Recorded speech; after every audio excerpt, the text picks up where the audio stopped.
I picked some. I picked some of our Waltham butternut squash. They are ripe and ready. I just picked a couple. There is a couple more in the garden. And to be honest, I still have, even from last year's harvest, and they are still good. The reason why last year's harvest is still good is because we put them in a spot in our larder or pantry where there's a lot of airflow and they can cure and keep through the winter and even through the summer. Like I said, let me show you. I've got from last year's season still. Let me show you quickly. This little one, as you can see, the stem is completely dried out, but it's one of the last ones, the little ones that was kept from last season. So this little squash is basically a year old.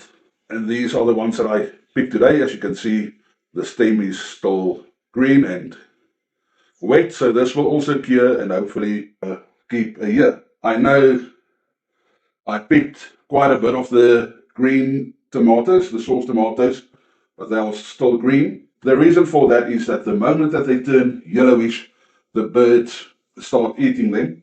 So yeah, being the yellow, I didn't know I had two different kinds. I've obviously got a kind that goes, or a variety that goes red, but it seems I've got a yellow variety as well.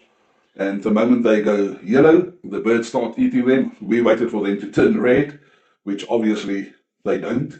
So yeah, I picked these because I don't want the birds to eat all the harvest. So this will either mature on the kitchen counter or I'll make a salsa verde or a green hot sauce from it with some green chilies.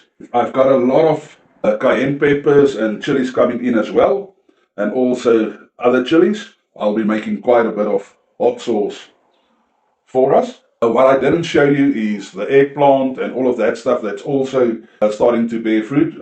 It's doing better now in the cooler weather than what it did in the hot weather. Even the tomatoes are starting to produce more and more, as well as all the hot peppers. So these squashes, as they come to maturity, we'll keep on harvesting them and let them cure and keep them out in the larder through the cooler months. These tomatoes, I mean, the fridge is full, the counter over there is full.